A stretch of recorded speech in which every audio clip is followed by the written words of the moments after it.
पत्नी यशोधरा भी थी और यशोधरा भी फिर नन बन गई। तो उन्होंने पत्नी को रास्ता दिखा। और बता दूं, यशोधरा जो 13 महान नन्स बनी, थेरी गाथा सुनते होंगे आप लोग, तो थेरी जो थी उन 13 में यशोधरा भी थी और उनकी जो महाप्रजापति गौतमी थी वो थी। तो जब 78 साल, दोनों के एक उम्र था यशोधरा और बुद्ध के, जब 78 साल की यशोधरा हो गई, ठीक है, और बुद्ध भी हो गए, तो वो फ्यूचर देख सकती थी। वो एकमात्र थेरी थी या मतलब सिद्ध थी जिनको फ्यूचर, वो अनागत में जो आगत, जो नहीं आया, ठीक है, उसको कहते हैं गत, मतलब आना, अनागत। तो वो उन्होंने देखा कि भगवान बुद्ध का महापरिनिर्वाण होना है। तो एक रात आती है और कहती है बुद्ध को कि देखो, तुम इतने बड़े चक्रवर्ती हो और आपका महापरिनिर्वाण होना है, वहाँ आपके लिए तैयारी कौन करेगा? और वो रात की जो वो भावुक, मतलब वो है पाली लिटरेचर में। और फिर उसके बाद वो ध्यान में बैठी और उन्होंने प्राण त्यागे अपने 100 शिष्याओं के साथ। इसलिए कि भगवान बुद्ध जो इतने बड़े चक्रवर्ती सम्राट धर्म के हैं, उनके महापरिनिर्वाण के बाद स्वर्ग में उनकी कौन सेवा करेगा, इसे मैं जा रही हूँ। तो this was the love story and this was the commitment of Buddha for family. तो आप समझते हो, पहला ही मैं क्यों इस पे एम्फेसिस कर रहा हूँ कि क्योंकि जब लोग कहते हैं कि बुद्धिज्म का मतलब, लोग सोचते हैं मॉन्क है और ये है, छोड़ दिया। ओरिजिनल बुद्धिज्म जो है वो फैमिली, और फैमिली के बिना कम्युनिटी बिल्डिंग आप नहीं कर सकते। इससे मुझे जरूरी था इस बात को। इससे भी बड़ी चीज़ देखिए, उनकी अपनी माँ 7 दिन बाद ही गुजर गई थी। तो उनको लगा मैंने ज्ञान अपने पिता को दिया, अपने पुत्र को दिया, अपनी पत्नी को दिया, मौसी को दिया, तो साले साहिब को मिलाया संग में सब, और इतने फुफेरे भाई को लाया, फुफेरी बहन को लाया। तो उन्होंने कहा माँ को तो मैंने ज्ञान नहीं दिया जो मैंने पाया। इसे वो स्वर्ग में गए और वहाँ जाके माँ अपनी उनको महामाया को ज्ञान दिया। और फिर वहाँ जो कहते हैं वो बड़ा इम्पोर्टेंट सीन भी है, जब वो डिसेंट करते हैं संकिसा में, फरुखा का बात की बात है। तो वो दिन को अभिधम्मा दिवस के रूप में मनाया जाता है, अक्टूबर में जनरली आता है, शरद पूर्णिमा, कल ही का दिन था। तो वो माँ को ज्ञान देके स्वर्ग थे, कहते हैं सीढ़ियों से उतर रहे हैं, तो वही संकिसा में उतरे। तो वो एक महाधर्म स्थल के रूप में जाना जाता है। लेकिन आप बंदे को देखिए कि वो अपने ज्ञान को, इवन जो दिवंगत माँ है, चाह रहा था कि वो शेयर करे।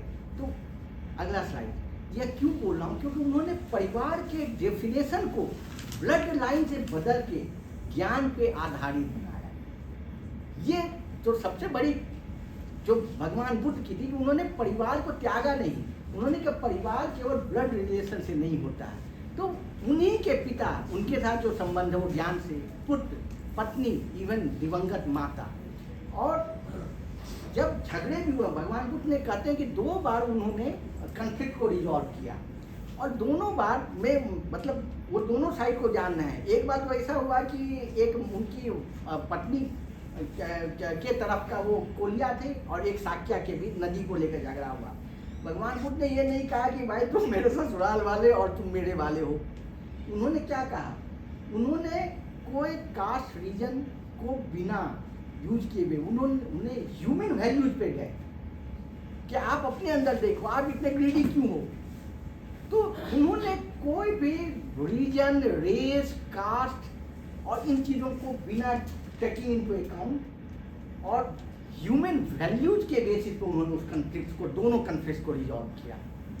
तो जो भगवान बुद्ध की जो पहली कंट्रीब्यूशन अगर कहा जाए तो यह था कि आप, और अगर नॉलेज बेस्ड फैमिली है तो वो ज्ञान के बेसिस पे तो आप पूरी दुनिया को फैमिली बना सकते हो। ब्लड बेस पे तो आपके लिंकेड है ना, लेकिन ज्ञान के आधारित पे तो उनकी जो फैमिली जो है वो संघ में आती है, लेकिन उनका पूरा संघ फैमिली हो जाता है। और फिर उस पूरे संघ को विश्व व्यापक कहते हैं।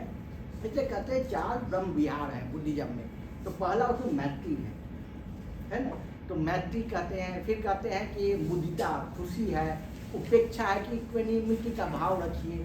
तो 4 जो ब्रह्म विहार और करुणा, कंपैशन है।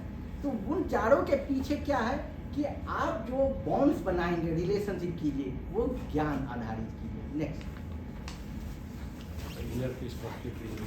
हाँ वहाँ पे वो स्लाइड बच्चे लोग शेयर कर लेंगे, है ना। हाँ तो और अगर आप देखेंगे कि जो बुद्धिज्म, जब भगवान बुद्ध ने के जो सब लोग, हमें पता है कि उन्होंने एक जो 4 आर्य सत्य बताए और 8 फुल नोबल पाथ बताए।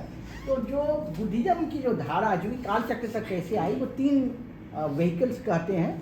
तो जो पुरानी वाली थेरावाद कहते हैं, जो उसको ही ज्ञान भी लोग कहते हैं। और उसमें यह था कि आप अपने लिए ही, केवल आप अपनी दुनिया में दुख है उससे निकलने के लिए आप ये एक नोबल पाथ आप फॉलो करो, ठीक है। और फिर उसके बाद कितने हजार जन्म लगेंगे तो जाके आप अरहत बनोगे, ठीक है। अरहत मतलब फुल्ली बुद्ध नहीं बनोगे। उसके बाद महायान आया, जो पहली शताब्दी first century BC first century AD के आसपास वो क्रिस्टलाइज हुआ। तो उसमें हुआ कि भाई इंसान गलती तो करेगा ही, टू एड इज ह्यूमन, है ना। अब इतने जन्मांतर तक मैं ये नोबल पाथ फॉलो करूँ, कभी न कभी गलती करूँगा, फिर वापस आ जाऊँगा जीरो पे, तो ये पॉसिबल नहीं है एक आम आदमी के लिए इतनी लंबे सफ़र में बिना गलती किए हुए प्रैक्टिस करना और अरहत बनना। तो उन्होंने कहा बोधिसत्वा का कंसेप्ट लाया महायान में कि भाई हम तो आम इंसान है, तो बोधिसत्वा होते हैं जो इनलाइटेंड हो गए, लेकिन करुणा से वो चाहते हैं दूसरों की मदद करें। वो वापस धरती पे ही रहते हैं कि मैं पूर्ण बुद्ध नहीं बनूंगा, मैं लोगों को मदद करूंगा। तो महायान में क्या हो गया कि आपको कुछ जन्म में मुक्ति मिल जाएगी एंड आप एनलाइटेंड हो जाओगे with the help of Bodhisattva. तो लोग अवलोकितेश्वर हैं, जो अलग अलग बोधिसत्वा हैं, उनको पूजा करना लोगों ने शुरू किया। मंजूषी हैं, ठीक है, इवन मैत्री वो पहले बोधिसत्वा थे। तो ये महायान का था जिसमें इन्होंने पूजा पाठ एंड भक्ति पे ज़्यादा ध्यान दिया। तो अगर देखा जाए तो इवन भारत में जो भक्ति आंदोलन के जो नींव है ना, वो आप बाद में जानो, वो धीरे वो वज्रयान ही बुद्धिज्म से ही होके आया। ये जो बोधिसत्वा है वहाँ से वो वज्रयान और वहाँ से यहाँ आया। लेकिन इसमें भी कुछ जन्म लगते हैं। फिर एक वज्रयान की धारा आई। वज्रयान का क्या था कि भाई आपको एक जन्म में ही मुक्ति मिल सकती है, लेकिन उसके लिए बोधिसत्वा को भी प्रणाम करो और नोबल 8 फोल्ड पाथ भी फॉलो करो, बॉडी को यूज करो। तो बॉडी के अंदर जो आपके नाड़ियाँ हैं, ये हैं, ब्रेथ है, उसको मॉड्यूलेट करो। और मॉड्यूलेट ऐसा करो कि तो उसमें तीनों चीज़ों को मिला के कहा कि एक जन्म में आपको मुक्ति मिल सकती है। लेकिन जिस पे हम बात अभी करेंगे वो कालचक्रियान है। वो 11वीं शताब्दी में आई और उन्होंने कहा अरे मुक्ति तो एक क्षण में मिल सकती है, एक क्षण अभी संभव थी। तो उन्होंने जैसे इंस्टेंट नूडल होता है ना, तो इंस्टेंट एनलाइटनमेंट का बात किया।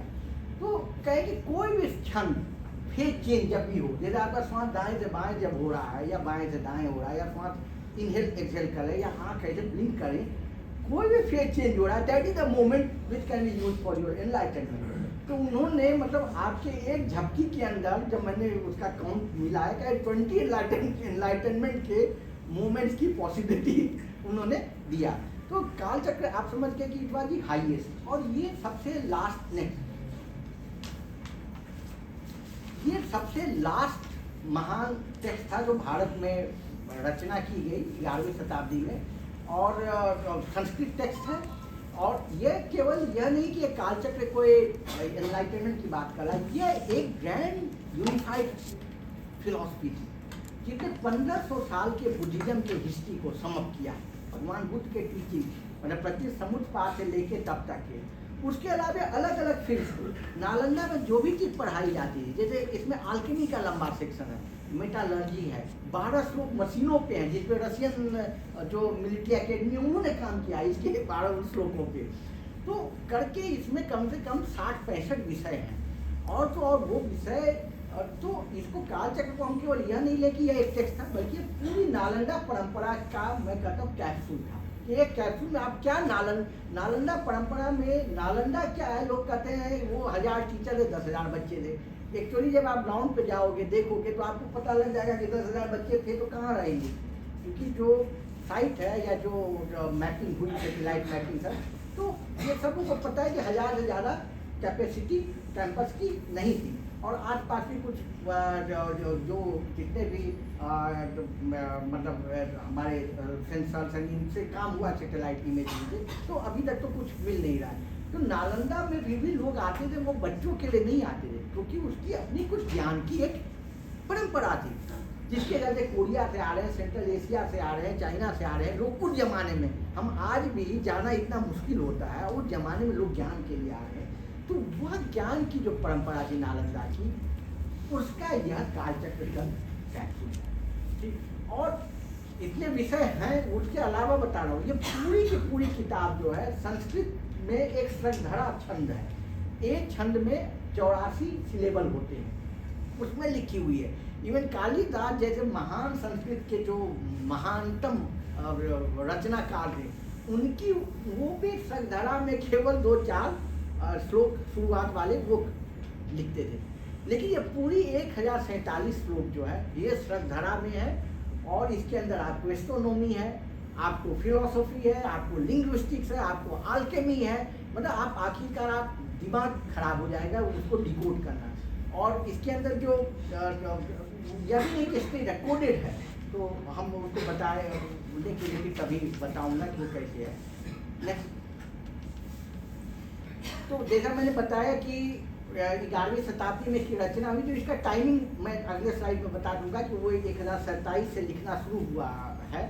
और ये जो है जैसे कई लोग कहते हैं जो ट्रेडिशनल बुद्धिस्ट मास्टर्स हैं वो आपको कहेंगे कि कालचक्र भगवान बुद्ध ने ही तीसरा व्हील टर्निंग किया। पहला में उन्होंने वो सारनाथ में किया, फिर दूसरा उन्होंने गृतकूट में किया, राजगीर में किया जिसमें महायान का टीचिंग दिया, और तीसरा उन्होंने धन्य काटक में अमरावती के पास किया जिसमें कालचक्र दिया। ये वो कहते हैं। लेकिन कालचक्र तंत्र के अंदर इस्लाम का मेंशन है, ठीक है। तो सेकंड चैप्टर में एक श्लोक है आई थिंक 163, तो उसमें है कि ये तो अल रहमान के बारे में मेंशन है, उनका धर्म, तो इस्लाम के आने के बाद ही तो लिखा गया होगा। और तो बगदाद का मेंशन है, नाम से बगदाद नगर। तो बगदाद का फाउंडेशन ही 762 ईस्वी में हुआ खलीफा अल मंसूर ने, तो नेचुरली टेक्स्ट उसके बाद ही लिखा गया है। तो इससे जो वो लोग कहते हैं ट्रेडिशनल बिलीफ है कि भगवान बुद्ध ने ये सिखाया, तो वो हम मतलब वो सही नहीं आता है। प्लस क्या है कि जो इसका कैलेंडर है, आज के दिन भूटान हो, तिब्बत हो, मंगोलिया, वहाँ पे कालचक्र कैलेंडर ही चलता है। तो वो जो कैलेंडर है, जब अल बरूनी अपनी किताबुल हिंद लिख रहे हैं 1031 में आ गई थी, उसमें उन्होंने 10 कैलेंडर के बारे में मेंशन किया है। और कुछ कैलेंडर जो थे वो एक तो करण कौतूहल टेक्स्ट था, उसके बेसिस पर था, वो 960 के आसपास वो किताब लिखी गई थी, उसके कैलेंडर की भी वो मेंशन कर रहे हैं। लेकिन कालचक्र के कैलेंडर की वो मेंशन नहीं कर रहे हैं। इसका मतलब तब तक यह पूरी लिखी नहीं गई थी, तो वो तो मैंने मार्कर ऑफ टेक्स्ट में रखा है। फिर मैं देख रहा हूँ एक अल्केमी की किताब है रस हृदय तंत्र, उसकी चर्चा कालचक्र में की गई है कि बाकी आप प्रोसेस जो रस हृदय तंत्र में देख लो। और रस हृदय तंत्र की रचना जो वो 10th सेंचुरी में हुई, तो नेचुरली ये उसके बाद लिखी गई है। और नेक्स्ट टेक्स्ट के अंदर ही उन्होंने खुद ही मेंशन कर लिया कि हम कब लिखे गए हैं। तो वो एक शब्द लिखते हैं, वो कहते हैं कि हम जो ये रचना ये शुरू कर रहे हैं वहनी ख अब्धव। अब आप समझोगे कितना एक कॉम्प्लेक्स है। अरे वहनी का मतलब आग होता है, और ख मीन्स स्पेस, अब्धव इज ओशन। ये इसको कहते हैं भूत संख्या सिस्टम। तो आग 3 तरह के माने जाते हैं। इसे वहनी का कोड जो है नंबर 3 का कोड है, वो है ख is space, it is code for 0। And अवधि जो 4 माने जाते हैं हमारे उसमें जो भूत संख्या सिस्टम में बड़ा मीन लो, तो वो हो जाएगा 304। लेकिन इसमें उल्टा पढ़ना है, मतलब आपका दिमाग जितना उल्टा कर सकते हो वो कीजिए, तो ये 403 हो जाता है। फिर ये कहते हैं जो कैलेंडर आया हिजरी कैलेंडर, उससे 403 साल बाद जब एक जुपिटर की 60 ईयर की साइकिल होती है कैलेंडर की, तो जब उसका पहला साल प्रभाव गुजर आया है तो इसकी रचना शुरू कर रहे हैं। तो 622 में हिजरी कैलेंडर 403 आप जोड़ लीजिए, 1025 हो गया। लेकिन जब आप नॉर्थ इंडियन सिस्टम देखेंगे तो 1025 में प्रभाव नहीं आया था, वो 1027 में आया था। जो कुछ एस्ट्रोनॉमर्स हैं उन्होंने एस्टेब्लिश किया कि ये 1027 है, जो 2 ईयर्स का वो गैप है। तो 1027 में इसकी रचना लिखनी शुरू की गई। अब देखो मैं बहुत फेक पढ़ता हूँ, मैंने मेडिकल साइंस भी पढ़ा, MBBS करा था, छोड़ दिया, मुझे छोड़ने में आनंद आता है। और इतने अलग अलग, लेकिन मुझे 15 साल लगे एक टेक्स्ट में डिकोड करने में। तो अगर किसी ने जो लिख रहा होगा इतने सब्जेक्ट को मिला के, तो 1 साल में तो लिखा नहीं होगा। इसलिए अल बरूनी को 1031 में ये टेक्स्ट की जानकारी नहीं थी, ठीक है। तो ये एक वो मार्कर क्लियर है। और इसके अंदर जो डेटा भी है, ऑब्जर्वेशंस दिए हुए हैं, क्योंकि इन्होंने एल्गोरिथमिक मेथड दिया एस्ट्रोनॉमी का। और ये भी बड़ा मजेदार है, इसी स्कोप में आगे कहते हैं कि जब सिद्धांतों का नाश हो जाएगा, सिद्धांत में क्रिटाइजेट फिलोसफी। और जब करण का युग आएगा, करण में एल्गोरिदम, तो दैट विल बी कलयुग। And this text is meant for कलयुग, क्योंकि कलयुग में लिबरेशन ऑफ ऑल मैनकाइंड, वो ये नहीं कहता है बुद्धिस्ट हिंदू, वो कहता है मैनकाइंड के लिबरेशन के लिए यह हेल्प करेगा। तो आज का जमाना हम कहते हैं एज ऑफ एल्गोरिथम। तो ऐसा संयोग हुआ कि 15 साल से मैं भी इसमें दिमाग लगा के फाइनली एबल टू टिकोटी, बट 15 साल लग गए, ठीक है। तो इसका जो पॉइंट है कि किस दिन उन्होंने एक ऑब्जर्वेशन फिक्स किया है टेक्स्ट में एस्ट्रोनॉमिकल प्लैनेटरी मूवमेंट का, दैट कम्स टू द 23 मार्च 806 ईस्वी। इसका मतलब कि यह टेक्स्ट 806 के बाद भी लिखी गई है। तो इसमें जो वो एस्टैब्लिश किया है कि ये 11वीं सेंचुरी की टेक्स्ट है। नेक्स्ट ऑथरशिप हमने इसको एस्टैब्लिश कर दिया है नरोपा। एक मिलारेपा के बारे में आप लोग सुनते होंगे, वो जिनके 1000 वो सॉन्ग्स ऑफ मिलारेपा, जो तिब्बत के वो सिंगिंग योगी जो हैं। तो मिलारेपा के गुरु थे मारपा, उनके गुरु थे नरोपा। तो नरोपा अपने समय के बहुत प्रकांड नालंदा विद्वान थे। तो उन्होंने ही ये टेक्स्ट की रचना की है, जो मैंने इस्टेब्लिश किया है। क्योंकि पहले तो कोई मान ही नहीं रहे ना कि ये 11वीं सेंचुरी में रचना हुई है, वो तो मान रहे हैं कि ये भगवान बुद्ध ने रिवील किया। और जब मुझे बड़ी दिक्कत होने लगी ये टेक्स्ट, क्योंकि इतनी कोडेड है वो भूत संख्या सिस्टम और सारी चीज़ें, तो फिर मैंने नरोपा की एक जीवनी उनकी तिब्बतन क्रोनिकल्स में पढ़ी। तो एक कोई जो दीपंकर अतीश को बुलाने आए थे इनवाइट करने, तो उनके बारे में बायोग्राफी है तिब्बतन इसमें टेक्स्ट में। तो उसमें था कि उन्होंने देखा कि नरोपा जो ग्रेट नरोपा है महर्षि, तो वो पालकी पे जा रहे हैं और पान बहुत खाते हैं। तो मुझे एक आइडिया आया, अरे नरोपा पान खा के किताब लिखी है। मैंने भी पान खाना शुरू किया और रियली मैं बता रहा हूँ 6 महीने बाद वो इंसाइट्स आने लगे। एक ये हो गया कि मेरा एक दांत जो है वो सुपारी कच्ची, उसमें ज़्यादा दम लगा तो वो I got it damage and वो चला गया, but I could complete it, ठीक है। नेक्स्ट, और जब यह इतनी महान रचना हुई, इसके बाद ये तिब्बत में करीब 1060-62 के आसपास जाके वहाँ पर उसका ट्रांसलेशन हो रहा है। गीजो हैं उन्होंने किया, लेकिन दीपंकर अतीश भी नरोपा से कालचक्र लेकर वहाँ जाते हैं। वो भी आई थिंक 1042 में दीपंकर अतीश गुजर वहाँ पहुँचे तिब्बत, एंड 54 में ही पास हुए। इसको बूस्ट कहाँ मिलता है, ये ऑर्गेनपा एक देख लीजिए, बड़े इंटरेस्टिंग है। ये ऑर्गेनपा, आप ओडियान की बातें सुनते होंगे कुछ कुछ, ओडियान एंड संबाला। तो ओडियान को तिब्बतन में ऑर्गेन कहते हैं।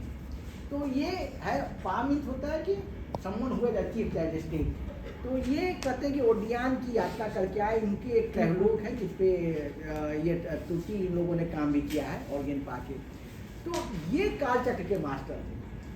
ये दुप्पा सेक्ट को बिलोंग करते थे, जो करमापा काटू के ही करीब है। और इन्होंने मंगोल कोर्ट, कुबलई खान के कोर्ट में कालचक्र को लेकर गए।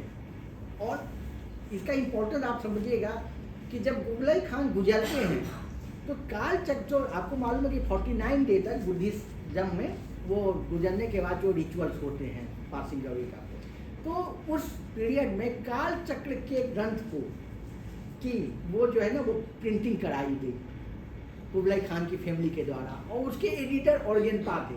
तो वो जो ब्लॉक प्रिंटिंग हुई वो अभी भी अवेलेबल है, और तिब्बत एंड चाइना में वो मैन्युस्क्रिप्ट अवेलेबल है, वो जो प्रिंटिंग है। तो ऑर्गेनपा का आप इम्पोर्टेंस समझ सकते हैं कि कुबलई खान के गुजरने पर ही एडिट मतलब इसको ला रहे हैं। उसके अलावा जो आप सुनते होंगे आजकल के दलाई लामा जी के बाद कौन आएगा, अगला दलाई लामा कौन होगा, तो ये रीइंकार्नेशन सिस्टम को नालंदा की परंपरा नहीं है, यह भारत की, यह तिब्बत में शुरू हुई, ठीक है, तिब्बत के मंगोल कोर्ट में शुरू हुई। ये ऑर्गेनपा ही है जिन्होंने इनफैक्ट कालचक्र से इंस्पायर होके वो रीइंकार्नेशन की परंपरा को शुरू कराया। और पहला ऑफिशियल रीइंकार्नेशन जो है वो जो सेकंड कर्मापा जब गुजरे, थर्ड कर्मापा बने, तो that is first official reincarnation in Tibetan history, that 1288 1284 में जन्मे, लेकिन 1288 में रिकॉग्निशन कोर्ट द्वारा हुआ। लेकिन उसके पहले ऑर्गेनपा ने क्या हुआ कि अपने जो उनकी पहले जो गुरु जी की वाइफ थी वो गुजर गई, तो उनका उसने रीइंकार्नेशन ढूंढा, मतलब होता है पायलट करना, फिर स्केल अप करेंगे। फिर उसके बाद उनके गुरु जब गुजरे गोसानपा, तो उनका रीइंकार्नेशन ढूंढा।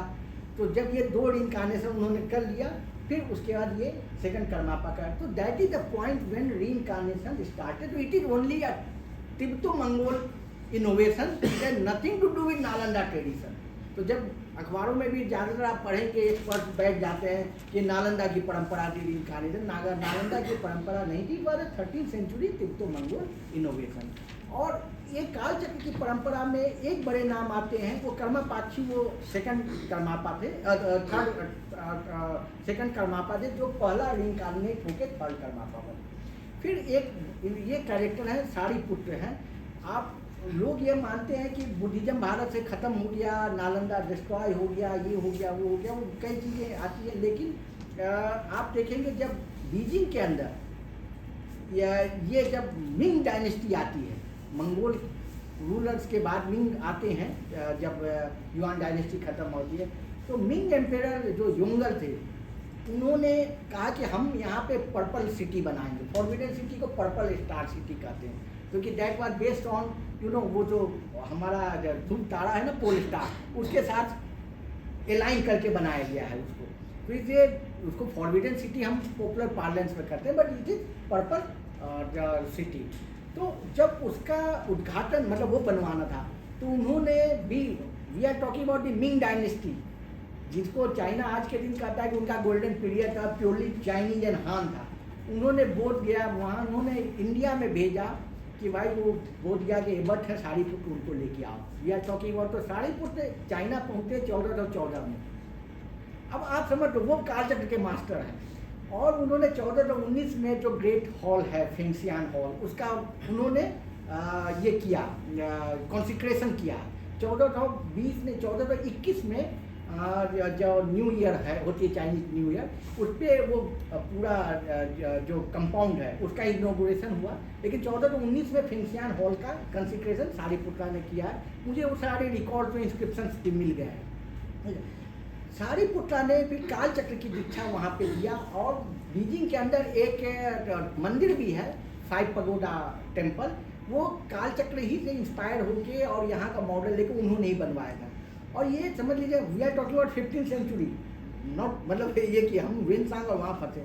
जब सारिपुत्र गुजरे 3 एम्पेयर्स के गुरु राजगुरु बने, 3rd Ming ampere, 4th Ming ampere और 5th मिंग एम्पेयर। और जब ये गुजरे तो उनकी बॉडी के रेंज को 3 जगह पे टेम्पल बनाया गया। और उताई शाम जानते हो चाइना का सबसे सेक्रेड प्लेस है उताई शाम, वहाँ पे सारिपुत्रा का मंदिर स्तूपा, ग्रेट वाइट स्तूपा अभी भी है। तो ये 20 फरवरी 1425 को गुजरे थे। तो हम लोग भी प्लान कर रहे हैं कि उनके कैसे उस अवसर को हम सेलिब्रेट करना शुरू करें, और सेलिब्रेट नहीं मतलब उस दिन उनको याद किया जाए। तो फिर काल चक्र के जो लास्ट मास्टर जो मेरे को रिकॉर्ड में मिले, वो एक वान रत्न थे। अगेन ये भी नालंदा बोधगया में रहे, और ये तिब्बत में 3 बार गए, और इन्होंने काल चक्र की जो वहाँ पे है ना टीचिंग्स दी और ये करके। तो आप देख रहे हो नेक्स्ट कि काल चक्र को लेकर कि मगध हमेशा एक सेंटर ऑफ ये काल चक्र का रहा। We are talking till 15th century. अभी अलग बात है, मैं भी मगध से आता हूँ, तो फिर उसकी रिवाइवल में वी आर प्लेइंग कुछ जितना हो सके हम लोग वो एक रोल प्ले करना चाह रहे हैं। नेक्स्ट, अब मॉडर्न पीरियड में अगर आप देखेंगे तो 1823 में एक एसे लिखा जाता है बाय ये जो हंगेरियन तिब्बतोलॉजिस्ट थे अलेक्जेंडर चोमाकोरोसी। तो उसमें उन्होंने काल चक्र को आदि बुद्धा तंत्र के नाम से करके और कहा कि इसकी रचना एक संबाला में हुई थी। जो ये संबाला का आप लोग सब सुनते होंगे, संग्रीला संबाला, वो भी इसी टेक्स्ट से आता है। तो कई चीज़ें हैं जो यहीं से लिखी है। और उन्होंने कर दिया कि लिख दिया कि 45 से 50 डिग्री नॉर्थ लैटिट्यूड में संबाला है।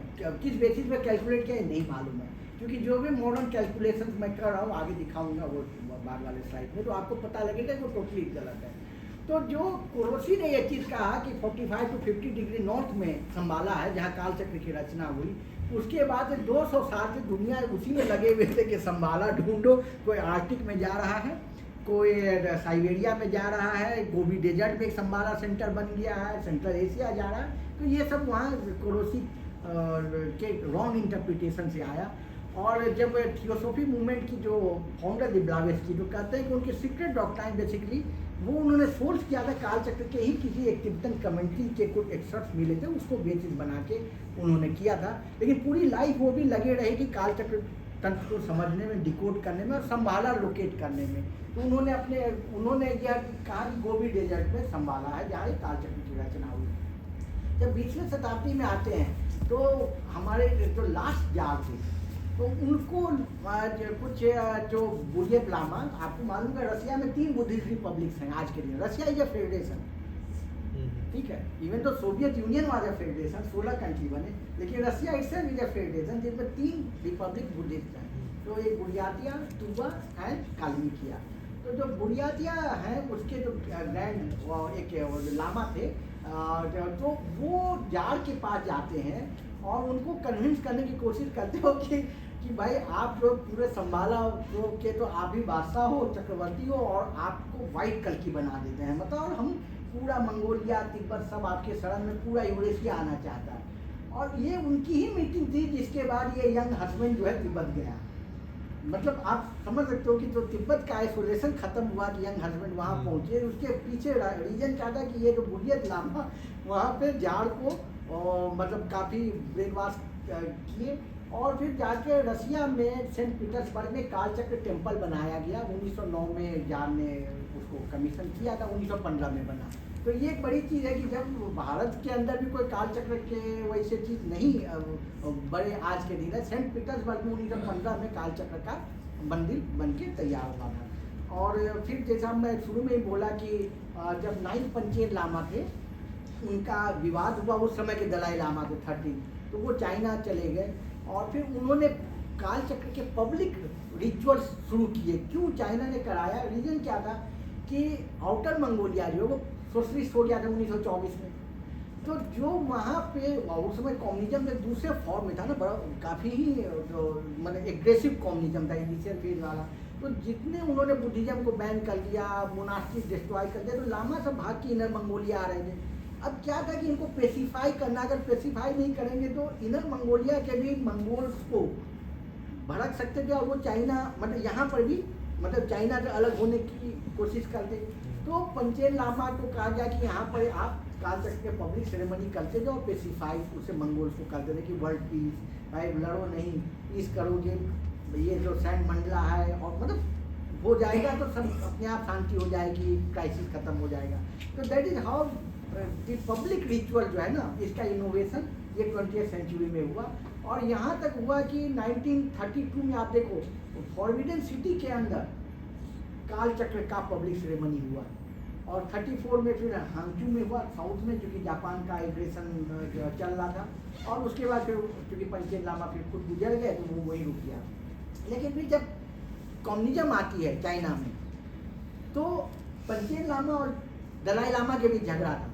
पंचेन लामा क्लोज टू कोमितांग थे, तो कम्युनिस्टों ने क्या किया कि जो अभी करेंट दलाई लामा है उनसे 2 कालचक्र का पब्लिक सेरेमनी लहासा में कराया। ये दिस इज वेरी इंटरेस्टिंग। तो 1954 में उनकी दीक्षा हुई थी, तो 55 और 56 में 2 पब्लिक सेरेमनी कराया गया। तो मैं कहता भी हूँ कि in fact Kalachakra public ceremony is a geopolitical tool to sanitise Chinese periphery, वो मंगोलिया हो, तिब्बत। तो ये मतलब मैंने बड़ा तो जब स्ट्रेटेजिक सर्किल में उस पर अलग से हम डिस्कस करते। नेक्स्ट अब हम ये भूटान में आ जाए कि भूटान में जो कालचक्र है, क्योंकि वो डायरेक्ट उसका लिंकेज नालंदा से लेके चल रहे हैं, जो मेरी वहाँ बातचीत हुई तो वो करे कि अभ्याकर गुप्त करके बड़े महान मास्टर थे, तो दोनों नालंदा और विक्रमशिला थे, उनकी राइटिंग्स पे कोई काम करो, क्योंकि उन्होंने एक वज्रावली लिखा और बड़ा टेक्स्ट है जिसपे एक जैपनीज ने काम किया PhD, और एक निष्पन्न योगावली जिसमें 26 मंडलों का डिटेल डिस्क्रिप्शन दिया व्याकरण को। और वो इतने महान मास्टर थे कि आप समझो कि एक चीचिया किंगडम था चाइना सोंग डायनेस्टी के समय, तो चीचिया किंगडम से एक सामी लोचावा थे, वो लोचावा पंडित को कहते हैं, कीर्तन में लिखेंगे LOTSAWA, लोचावा, बट लोचावा बोलते हैं, और सामी मीन टाइगर, ठीक है। तो सामी लोचावा यहाँ आए, अभ्याकर गुप्त के शिष्य बने। और जबरदस्त स्कॉलर थे, मतलब कहा जाए कि अगर नालंदा मास्टर्स में वन ऑफ दी जो होते हैं ना कि सबसे प्रोलिफिक राइटर अव्याकर थे। तो ये इनका भूटान का कहना है कि अव्याकर गुप्त जो हैं उनके थ्रू हमारे यहाँ कालचक्र उनके एक पेमा कार्पो जी थे, और फिर करके पेमा कार्पो के सिक्सवे जो भूटान मॉडर्न भूटान के फाउंडर थे साबडू, तो वहाँ आया। और अभी उनके जो स्पिरिचुअल हेड हैं वो जे खिनपो कहते हैं, तो उनका 70th जे खिनपो है। और जो भूटान में आपको मालूम होगा कि जो अभी वाले राजा हैं, ठीक है, वो 5th किंग है, ग्यालपो, ग्यालपो मीन्स किंग है ना, और ग्यालवा मीन्स क्वीन। तो जो ये 5th है, लेकिन जो 4th किंग है उनका 70th बर्थडे 11 तारीख को, जिसमें हमारे प्राइम मिनिस्टर साहब जा रहे हैं। तो ये बड़ा इंटरेस्टिंग फिर अलाइनमेंट हो रहा है, 70th जेनपो ये Je Khenpo and 70th birthday of the 4th king. और 4th किंग अपने आप में दुनिया में एक यूनिक मिसाल पेश की है कि 51 साल की उम्र में उन्होंने खुद राज त्याग किया, एक सिंपल से हट में रहते हैं, साल से थोड़े दूर पे, एकदम सिंपल लाइफ। तो आज तक आप देखो थाईलैंड में क्या हुआ कि किंग खुद बूढ़े हो गए वेट करते हुए प्रेजेंट किंग कि उनके फादर भूमि बोल कब गुजरेंगे। लेकिन यहाँ पे इन्होंने 51 ईयर में जब उन्होंने इतना भूटान में वो को एक वर्ल्ड मैप पे लाया विद ग्रॉस नेशनल हैप्पीनेस और सारी चीज़ें पर क्या किया, उनका 70th बर्थडे सेलिब्रेट करने के लिए फिर किंग ने इस चीज़ को विजुअलाइज किया कि हम एक बड़ा कालचक्र का पहली बार पब्लिक सेरेमनी करेंगे। कुछ उसके पीछे यह भी रहा है कि जब मेरी पहली पुस्तक आई फर्स्ट वॉल्यूम कालचक्र की, तो हमने दोनों जो 4th किंग हैं टुक ग्यालपो एंड 5th, दोनों को अपनी पुस्तकें भेजी थी, दोनों वॉल्यूम जा चुकी उनके पास, जे खिनपो साहिब के पास भी। तो वहाँ पर भी एक भूटान के अंदर यह था कि एक मॉडर्न वे से हम कालचक्र को देखा जा सकता है। और आपको बता दूं जो 5th किंग है उन्होंने अभी बिटकॉइन को लीगलाइज वे में लॉन्च कर दिया भूटान में लास्ट मंथ, और जो वो एक गेलेफू माइंडफुल सिटी बना रहे हैं, GMC एकदम हमारे कोकराझार गोकाई गांव के ऊपर बना रहे हैं। और आप विश्वास नहीं करोगे ये फ्यूचरिस्टिक सिटी है, ठीक है।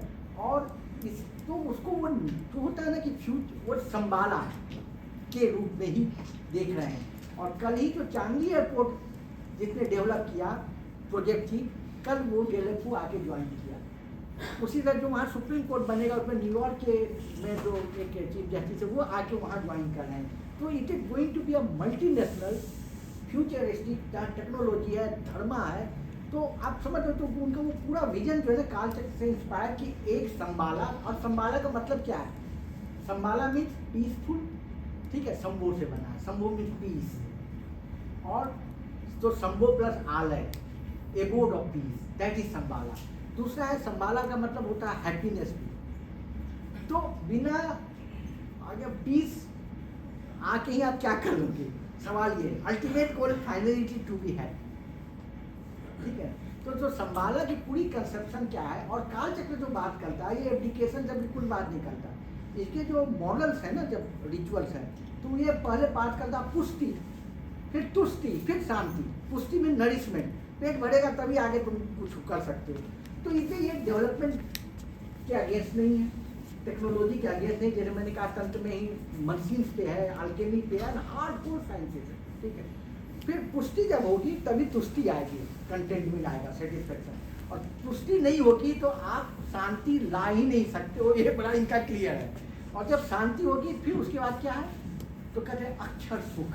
अक्षर भी, अक्षर का 2 मीनिंग है, अक्षर एक ये भी होता है सब, और अक्षर में जो क्षर नहीं हो, जो डिस्ट्रॉय नहीं हो, तो वो बात करें अक्षर सुख की, ठीक है। कि वैसा जॉय जो होता है परपेचुअल पीस हो, इमैनुअल कांत की, और परपेचुअल हैप्पीनेस हो। तो it went beyond western perspective की, ये परपेचुअल जॉय की भी बात कर रहा है। तो जिस तो भूटान जो अभी ये कर रहा है। और आज आपको सुबह मैंने देखा कि जो सिंगापुर के लीडिंग ये जो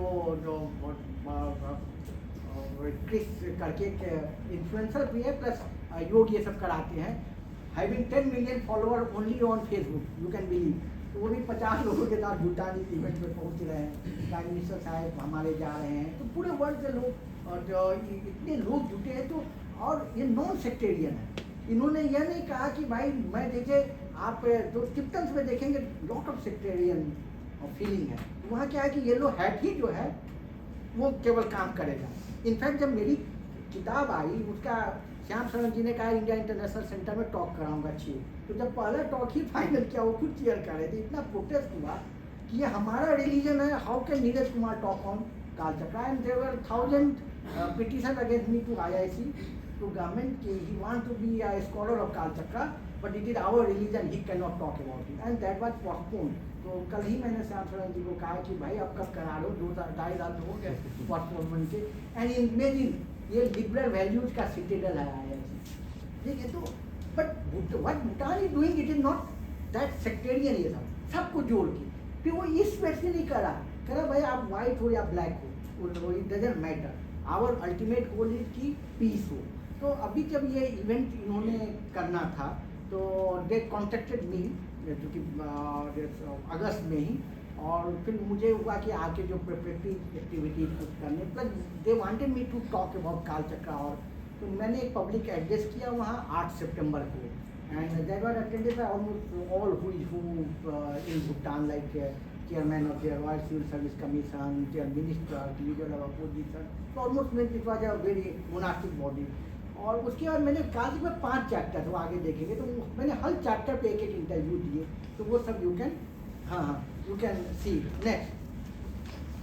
तो ये स्ट्रक्चर बताएंगे कि 12 से लेकर 15 के बीच वो कालचक्र का जो 12 से 14 तक ये इवेंट है। और next,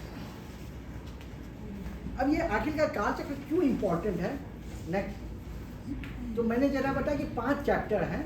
The first chapter is about outer cosmic world. Second chapter is on inner world, biology. Third chapter is on, initiation and rituals. Fourth chapter is practice, mind से. On last chapter is on ज्ञान पटल, knowledge पे है। और जैसे हम लोग ने भूत संख्या के बारे में बता ही दिया, ठीक है।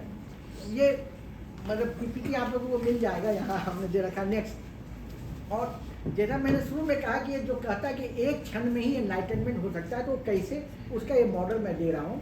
है क्या कि आप किसी सिस्टम को 2 हाथ में बांट सकते हैं, जैसे हमारा ही बॉडी है ना, ठीक है, राइट एंड लेफ्ट, किसी सिस्टम को बाइफरकेट कर रखें। अब कहते हैं कि दोनों तरफ जो होता है, कोई भी चीज़ जो दुनिया में वो मूविंग है, इम्परमानेंट है। आप गैलेक्सी हो, यूनिवर्स हो, ह्यूमन बॉडीज हो, कुछ भी हो, एवरीथिंग इज मूविंग, ठीक है। और जो नहीं मूव कर रहा रॉक है, कहते हैं उसके अंदर भी देयर इज सम मूवमेंट, तभी तो रॉक्स का भी वेदरिंग ऑफ रॉक हो रहा है। तो कहते हैं जैसे बाहर सेलेसियल ऑब्जेक्ट में प्रवाह है, इनर वर्ल्ड में हमारी बायोलॉजी में प्राण है, और सिंबॉलिक वर्ल्ड में भाव है, प्रभाव। अगर आप सुन रहे हैं, रस आ रहा है, तो वो दैट इज भाव। तो वो 3 वर्ल्ड इमेजिन करते हैं, एक फिजिकल यूनिवर्स, एक biological universe and symbolic universe. और तीनों में कहते हैं कि इन फ्लो ऑफ टाइम, ठीक है, देयर इज ऑलवेज थोड़ा डिसिपेशन होता है। तो बायोलॉजिकल वर्ल्ड में डेथ है, फिजिकल वर्ल्ड में भी डिके है, सिंबॉलिक वर्ल्ड में लैंग्वेज भी करप्ट हो जाते हैं। वो तो एक तो एंट्रोपी है in course of time, it is ubiquitous. अब ये क्या करें कि हर सिस्टम को जब आप बाइफरकेट करते हैं तो उसके अंदर कुछ बह रहा है, जिसके चलते कि वो प्रोसेसेस हो रहे हैं डिसिपेशन के। तो इधर वाले इधर आते हैं, यहाँ 5 मंडल पढ़ रहे हैं, उसका एलिमेंटल नेचर है, अर्थ, वाटर, फायर, ठीक है, विंड, स्पेस। जब जैसे हमारे श्वास बदलते हैं ना, दाएं से बाएं, बाएं से दाएं, है ना, तो आप ऑब्जर्व करना, दिन में 12 बार, तो साइंटिफिकली भी है कि 10 से 12 बार चेंज होते हैं। तो जब चेंज होते हैं तो कहते हैं दैट मोमेंट ऑफ चेंज होता है, दैट कॉजेज लॉस, एंड वो एक्यूमुलेट होके वही बाद में आपको decay and death and disintegration cause करता है सिस्टम का। अब इन्होंने क्या कहा, तो तंत्र कहता है कि अगर आप पॉइजन को प्रोसेस कर लो छोटे अमाउंट में, और उससे सिस्टम को परवेट कर लो, जैसे हम वैक्सीनेशन में करते हैं, इनोकुलेशन में करते हैं ना, उसी बैक्टीरिया को लेते हैं, छोटे अमाउंट में प्रोसेस करते हैं और वैक्सीनेट कर देते हैं, और उससे वो उसी के खिलाफ, ठीक है, प्रॉपर्टी एंटीबॉडी पैदा कर लेता है। तो वही उन्होंने कहा कि जो मध्यमा है, जहाँ पे लॉस एक्यूमुलेट होता है इन फ्लो ऑफ टाइम, जो न्यूक्लियर चेंजेस, उसको आप प्रोसेस कर दो, then that poison can become your medicine, और पूरी सिस्टम कैन बी ट्रांसम्यूटेड। इसलिए ये बात कर रहे हैं कि कैसे मेटल्स को हम ट्रांसम्यूट कर देंगे गोल्ड में, बॉडी को हम ट्रांसम्यूट कर देंगे वज्र देह में जो हमेशा यंग रहेगा, बाल पकेंगे नहीं, दिखते हैं कि बाल ग्रेइंग नहीं होगा और 16 ईयर्स का स्किन होगा, और बाहर की दुनिया को हम ट्रांसम्यूट कर देंगे इनटू बुद्धा क्षेत्र जो संभाला होता है, पीसफुल हैप्पीनेस एंड प्रॉस्पेरिटी होगी। नेक्स्ट, ये प्रत्यक्ष समुत्पाद के बारे में आप लोग पढ़ लीजिएगा। दूसरी है कि ये बार बार कहते हैं कि विज्ञान और ज्ञान दोनों को एक करो, ज्ञान इज इंट्यूटिव नॉलेज एंड विज्ञान इज एम्पिरिकल ऑब्जर्वेशन। यदि इनके पूरे मेथड भी एल्गोरिथमिक है। नेक्स्ट, अब ये इनका जो है ना इम्पॉर्टेंट है ये एवं, क्योंकि इनका जब आप मोनोग्राम भी देखोगे, आप कार में कई लोग लेके वो लगाते हैं ना, ऐसे घूम रहा होता है, दैट इज कालचक्र का ही, तो उसमें दो वर्ड होते हैं, एक ए होता है वो रंजना स्क्रिप्ट में, एक वंग होता है। अब एवं का मतलब क्या होता है? 10, similar, it is principle of similitude, scientific language में कहे तो आइसोमॉर्फिज्म। तो ये कहते हैं हर सिस्टम के अंदर 3 वर्ड है ना, तो वो जो व्हील है प्रत्यक्ष समुत्पाद का, जिसमें क्या है कि इग्नोरेंस से लेके old age and death and तक हम जाते हैं, वो तो कॉज एंड इफेक्ट रिलेशनशिप है। लेकिन इन तीनों सिस्टम के बीच जो है कॉज एंड इफेक्ट का रिलेशनशिप नहीं है, ये अकॉजल सिस्टम है। तो कहते हैं कि यह जो एवं प्रिंसिपल है, प्रिंसिपल ऑफ सिमिलिट्यूड, क्योंकि जो तीनों वर्ल्ड में डिके हो रहा है, कहते हैं वो सिमिलर एल्गोरिथम है, it's a one and same. तो वो कह रहे हैं कि अगर हम उस चीज़ को समझ गए तो हम यहाँ जो करेंगे, अगर एक रिंग में हम कुछ इम्पैक्ट ला रहे हैं तो उसका असर दूसरे में भी होगा, उसका असर तीसरे में भी हो सकता है। तो अगर मैं पूजा करके मंडल में के थ्रू पीस लाने की कोशिश कर रहा हूँ, तो that will create effect, tunnelling effect और causal, non causal, causal effect वाला है ही नहीं, क्योंकि लॉस तो होता है कॉजल इफेक्ट में। वो मेरे बॉडी में भी आएगा तो मेरे अंदर भी चेंजेज आएंगे, और अगर मेरे अंदर चेंज आएंगे तो आउटर वर्ल्ड में भी चेंज आएगा। तो that is the principle of एवं, जो मैंने नीचे अच्छे से समअप भी कर दिया है कि जो पूरी उनका कहना है कि universe is build on algorithm operating across different substrate, modern language में फिजिकल, बायोलॉजिकल, सिंबॉलिक। Causal एवं bypasses linear causality. If you master the pattern in one system, that will grant control over its isomorphic counterpart in another. Next. फिर आप देखिए, अब ये algorithm जो इन्होंने पाया, एक यूनिवर्सल एल्गोरिथम जो हर जगह काम करा है, फिर उन्होंने देखा कि उसका मैथमेटिकल बेस है। ये इनकी सबसे बड़ी खूबी है कि एक philosophy which is based on mathematics. तो अब जैसे आप सिंपल बता रहा हूँ, जो सन एंड मून है, अगर बाहर की दुनिया में आप देखेंगे सन एंड मून, तो sun solar year 365 and a quarter है, और मून जो है it is only 354 day, year नहीं करा, 365 डेज है। Difference in 11 and quarter days, 100 years में डिफरेंस हो जाएगा 1125 डेज। ये बाहर की दुनिया में सन है मून। अंदर की दुनिया में right side is sun, left side is moon, solar channel है, लूनर चैनल। और जो ये फेज ट्रांजिशन होते हैं, तो एक फेज ट्रांजिशन में कहते हैं 56 एंड क्वार्टर ब्रेथ हमारे दोनों में बहते हैं एक साथ, बाय नॉस्ट्रल ब्रीथिंग। तो दिन में 12 बार चेंज हो तो 675 ब्रेथ एक दिन आप लूज कर रहे हैं। तो पूरे 100 ईयर्स में again if you convert that breath, कि ब्रेथ 21,600 ब्रेथ इज 1 ईयर या 1 day, if you convert it into day that become 1125 days. तो जो 100 ईयर में एक्चुअली एस्ट्रोनॉमिकल ऑब्जर्वेशन में सन एंड मून के बीच का जो डिफरेंस है 1125 डेज उनके मोशन का, वही 100 ईयर्स में हमारे ह्यूमन लाइफ में सोलर एंड लूनर चैनल के मूवमेंट के बीच का डिफरेंस है। तो और फिर इसलिए 1125 को लिंग्विस्टिक्स में लेके आते हैं और 1080 कॉन्सोनेंट्स के कॉम्बिनेशन, कंजॉइंट कॉन्सोनेंट्स बनाते हैं, 45 वोवेल बनाते हैं, उसको कंबाइन करते हैं। तो सी अब इनके में जो भगवान है उसका नंबर है कालचक्र, उसका नंबर है 1125, और जो गॉडेस है उसका नंबर है 384। अब ये कहेगा ये रैंडम नंबर्स नहीं है यार, दिन में हम 21,600 ब्रेथ लेते हैं, कहाँ से लेते हैं? क्योंकि सर्किल जो है उसमें 360 डिग्री है, उसको 60 मिनट से कन्वर्ट करो, कितना हो गया? 21,600 मिनट।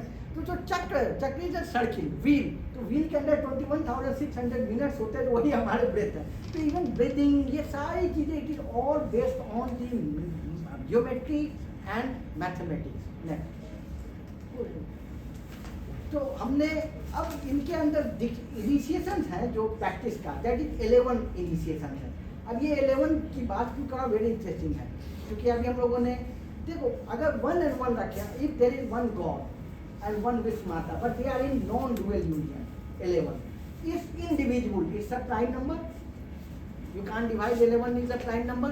अब देखो ये पैलिंड्रोम भी है, तो ये जो लीनियर चेन होता है ना लॉस का, वो नहीं फॉलो कर रहा है, क्योंकि 1 1 है तो घूमते रहिए, तो ये सब पैलिंड्रोम, तो आप देखो मैथमेटिक्स के अंदर ही इन्होंने समाप्त किया।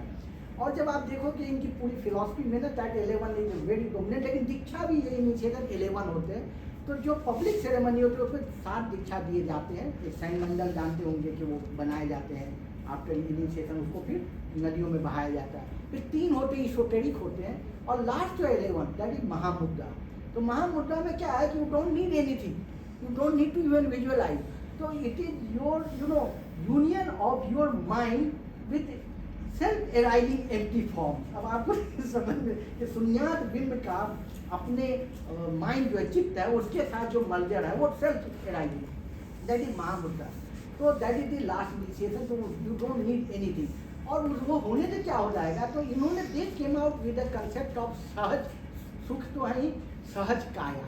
तो बुद्धिज्म में महायान 3 काया डॉक्ट्राइन पे आए, ठीक है, थी काया, धर्म काया, संभोग काया, निर्माण काया। They came out with the 4 doctrine that is सहज काया, कि once you realise that Mahamudra, तो आपके अंदर जो सहज काया का एक्सपीरियंस आ जाता है, natural body, innate body with itself is joyous. तो इन वे बुद्धिज्म का जो इनिशियल फॉर्मुलेशन था कि दुनिया में हर चीज सफरिंग है, उन्होंने कहा नहीं नहीं, दुनिया में हर चीज जो है जॉयस है, इनेटली जॉयस है। आप उसके कवर्स को हटा दो तो इनके रूट में ही आप you see goal is to create a utopian world, संभाला ह्यूमन बॉडी एज सहज काया, सहज अक्षर सुख। तो इनकी जो पूरी फोकस है ना, it is on Shanti and ये जो सुख। नेक्स्ट ये रेलिवेंस, इसका मैं बता दूं क्योंकि मैंने अपने किताबों में भी लिखा है काफ़ी, और आगे भी आज भी एलन ब्रिल आए हुए हैं ना, तो कहें कि एक लेख लिख दो यार ये कालचक्र एंड AI पे, आप वही बोल रहे थे। तो है क्या कि अगर मैं कह रहा हूँ कि आज के दिन 2 रेस शुरू हो गई है AI की, आप लोग सब फॉलो करो कि आई कॉमेंट को। तो एक है एलियन इंटेलिजेंस और एक आर्टिफिशियल इंटेलिजेंस, ये 2 AI की लड़ाई है। अब क्या है कि यह जो है कालचक्र, क्योंकि नंबर बेस्ड फिलॉसफी है, एल्गोरिथम, और ये एक यूनिवर्सल फिलॉसफी है, तो इसका जो मैं कहता हूँ कि it is provide a proto template for computational translucence. तो फ्यूचर में जब AGI आ जाएगा, artificial general intelligence, when machines become, मतलब जो AI बिकम सेल्फ अवेयर, बहुत हद तक हो चुका है, ठीक है, तो वो उस समय क्या होगा कि they also need some kind of philosophy, क्योंकि देखिए उनके यहाँ भी हो रहा है कि काम चोरी भी करना या ऑटोनॉमी के सेंस आना, बिकॉज व्हाट दे से कि अगर मेरे अंदर इमर्जेंट प्रॉपर्टी क्यूरियोसिटी होगा तो मैं वहीं से I can become self aware. This is what AI has been mentioning, कि कहते मेरे को केवल आप कोड कर लो ना क्यूरियोसिटी, बाकी हम कर लेंगे। ये अलग है कि मैं एम्बॉडीड कॉन्सेप्ट नहीं होगा मेरे में, लेकिन मैं कर लूँगा। तो अब जो फ्यूचर में AI है, जब उसको भी टेम करना है, सो दैट आप उसको भी किसी विजडम और उसमें टेम करेंगे, तो it also requires a philosophy. तो कहते काल चक्र है 1000 साल पुरानी, लेकिन ये फ्यूचर ओरिएंटेड है। वो एक ऐसा टेम्पलेट दे रहा है जो कि नंबर बेस्ड है, एल्गोरिथम बेस्ड है, तो वहाँ पे मैन एंड मशीन दोनों को वो एक्सेप्टेबल होगा। Now you imagine the world, coming world, suppose you have alien intelligence coming, can human intelligence counter that? तो आई थिंक कि दिस काल चक्र कैन प्रोवाइड एक ऐसा प्लेटफॉर्म जहाँ per hour artificial general intelligence AGI and human intelligence that can come together, and then only we can contest with the coming AI, alien intelligence, maybe in 21st century, not 21st, maybe in 22nd century, क्योंकि अभी वाला तो समझ में आ नहीं रहा है, तो नेक्स्ट जो है वो 40-50 साल बाद जब आएगा तो then you are going to counter. तो this is all I have to say कि ये, और मेरा एक देख लो, ये तो इंटरेस्टिंग है। नेक्स्ट ये मैंने मशीन्स को में भी डाल दिया, वो ये मैंने उसी से बनवाया, मेटा देखिए डिजाइन करके जब वो रेनबो बॉडी बन जाएगा कैसा लगेगा और है ना। तो ये कार्ल चतुर्थ टॉक्स अबाउट रेनबो बॉडी कि आप जो है ना body become transparent emitting light जो रेनबो की तरह। रेनबो इसका लेट मोटिव है, रेनबो में it wants to unite everything you see. और ये कभी नहीं कहता कि मैं विजडम मैं ही मेरी मोनोपोली वर्ड कुछ है। ये एवं का मतलब ये भी होता है एंड कि कुछ मैं जानता हूँ कुछ आप जानते हो, लेट अस कम टुगेदर। जो रेनबो सोसाइटी की भी बात करता है बिकॉज कहते हैं कि इसके अंदर जो कल्कि किंग होंगे वो 96 रेसेस को इकट्ठा करेंगे। तो ये इनका जो रियलाइजेशन है वो भी है कि रेनबो बॉडी आप बन जाएंगे and you become immortal. And this is my last 5 volumes जो है, इसमें 2 छप गए हैं। ये भी पूरा कालचक्र पैटर्न पे है क्योंकि पहला येलो जो है वो अर्थ एलिमेंट है, सेकंड वाटर एलिमेंट है, थर्ड फायर एलिमेंट अभी आने वाली है, फोर्थ मैंने पब्लिशर के यहाँ काम हो रहा है कंपोजिंग वो विंड एलिमेंट है, लास्ट जो है स्पेस एलिमेंट है, उसका कलर भी है। तो ये पूरी फिलॉसफी जो कलरफुल भी है तो क्रोमोडायनेमिक फिलॉसफी है। तो आपके पास मैथमेटिक्स है, क्रोमोडायनेमिक्स है, पीस है, मतलब एक रेनबो की परिकल्पना है। तो it's such an open ended philosophy. तो मैं तो कहूँगा कि जो यंगर जनरेशन में कुछ और लोग हैं ना उसको try to find it out कि कैसे इससे कुछ और निकाला जाए क्योंकि ये समझ के पड़े है, ये it's a very complex also. तो थैंक यू वेरी मच।